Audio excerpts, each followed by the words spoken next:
Hello ಸ್ನೇಹಿತರೆ, ನಮಸ್ಕಾರ. ನಿಮ್ಮೆಲ್ಲರಿಗೂ ಮತ್ತೊಮ್ಮೆ ನಮ್ಮ TV5 ಕನ್ನಡ ನ್ಯೂಸ್ಗೆ ಸ್ವಾಗತ. ಸ್ನೇಹಿತರೆ, ನಾವು ನಿಮಗಾಗಿ ಇವತ್ತು ಒಂದು ಒಳ್ಳೆ ಬಂಪರ್ ಗುಡ್ ನ್ಯೂಸನ್ನು ತಂದಿದ್ದೇವೆ.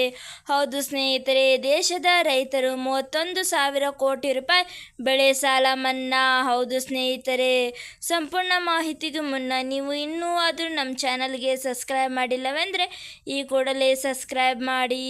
ಹಾಗಾದರೆ ಬನ್ನಿ ಫ್ರೆಂಡ್ಸ್, ಒಂದು ಮಾಹಿತಿ ಏನೆಂದು ತಿಳಿದುಕೊಳ್ಳೋಣ. ನಿಮ್ಮ ಸಾಲ ಮನ್ನಾ ಆಗಿದೆ ಎಂದು ನೋಡಿ. ಭಾರತದ ರೈತರು ಕೃಷಿಯಿಂದ ತಮ್ಮ ಜೀವನವನ್ನು ಸಾಗಿಸುತ್ತಿದ್ದಾರೆ. ಆದರೆ ಅದನ್ನು ಬೆಳೆಸುವುದು ಅಷ್ಟು ಸುಲಭವಲ್ಲ. ಕಷ್ಟಪಟ್ಟು ಬೆಳೆದ ಭತ್ತ ಮಾತ್ರ ಫಸಲು ನೀಡುತ್ತದೆ. ಆದರೆ ರೈತರು ತಮ್ಮ ಕೃಷಿಯಿಂದ ಯಾವಾಗಲೂ ಲಾಭ ಪಡೆಯಲು ಸಾಧ್ಯವಾಗುತ್ತಿಲ್ಲ. ಏಕೆಂದರೆ ಮಾರುಕಟ್ಟೆಯಲ್ಲಿ ಅದರ ಬೆಲೆ ಹೆಚ್ಚುತ್ತಲೇ ಇರುತ್ತದೆ. ಕೃಷಿ ಎಲ್ಲ ಕಾಲಕ್ಕೂ ಲಾಭದಾಯಕವಲ್ಲ. ಅಲ್ಲದೆ ಈ ಬೃಹತ್ ರೈತರು ಕೂಡ ಬರಗಾಲದಿಂದ ನಷ್ಟ ಅನುಭವಿಸಿದ್ದು, ಕೃಷಿಗಾಗಿ ನೀಡಿದ ಸಾಲ ತೀರಿಸಲು ಸಾಕಷ್ಟು ತೊಂದರೆ ಅನುಭವಿಸುತ್ತಿದ್ದಾರೆ. ಇದಕ್ಕಾಗಿ ಬೆಳೆ ನಷ್ಟ ಅನುಭವಿಸಿದ ರೈತರಿಗೆ ಬೆಳೆ ಪರಿಹಾರ ನೀಡಲು ಸರ್ಕಾರ ಮುಂದಾಗಿದೆ. ಈಗಾಗಲೇ ಕೆಲ ರೈತರ ಖಾತೆಗೆ ಹಣ ಜಮಾವಾಗಿದೆ. ರೈತರು ಕೃಷಿ ಚಟುವಟಿಕೆಗಳು ಮತ್ತು ಕೃಷಿ ಅಗತ್ಯಗಳಿಗಾಗಿ ಬ್ಯಾಂಕ್ ಸಾಲವನ್ನು ತೆಗೆದುಕೊಳ್ಳುತ್ತಾರೆ.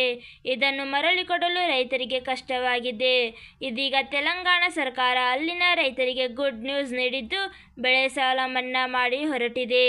ಡಿಸೆಂಬರ್ 12, 2018 ರಿಂದ ಡಿಸೆಂಬರ್ 9, 2023 ಎಲ್ಲ ರೈತರ ಬೆಳೆ ಸಾಲ ₹2 ಲಕ್ಷ ಮನ್ನಾ ಆಗಲಿದೆ. ಅಲ್ಲಿನ ರೈತರಿಗೆ ಸಂತಸ ಮೂಡಿಸಿದೆ. ಹಾಗೂ ಕರ್ನಾಟಕ ಸರ್ಕಾರದಲ್ಲಿ ಸಾಲ ಮನ್ನಾ ಮಾಡಲು ಚರ್ಚೆ ನಡೆಯುತ್ತಿದೆ. ರೈತರಿಗೆ 1 ಲಕ್ಷದವರೆಗೆ ಸಾಲ ಮನ್ನಾ ಮಾಡಲಾಗಬಹುದು. ಇವತ್ತಿಗೆ ಇಷ್ಟೇ ಸ್ನೇಹಿತರೆ. ಈ ಒಂದು ವಿಡಿಯೋ ಇಷ್ಟವಾದಲ್ಲಿ ಲೈಕ್ ಮಾಡಿ ಹಾಗೂ ನಮ್ಮ ಒಂದು ಚಾನಲನ್ನು ಸಬ್ಸ್ಕ್ರೈಬ್ ಮಾಡುವುದನ್ನು ಮರೆಯಬೇಡಿ. ಹಾಗೂ ಈ ಒಂದು ವಿಡಿಯೋವನ್ನು ನಿಮ್ಮ ಎಲ್ಲ ಸ್ನೇಹಿತರೊಡನೆ ಶೇರ್ ಮಾಡುವುದನ್ನು ಮರೆಯಬೇಡಿ. ಹಾಗೂ ಮುಂದಿನ ಒಂದು ಹೊಸ ವಿಡಿಯೋದಲ್ಲಿ ಸಿಗೋಣ. ಅಲ್ಲಿ ತನಕ ಧನ್ಯವಾದಗಳು.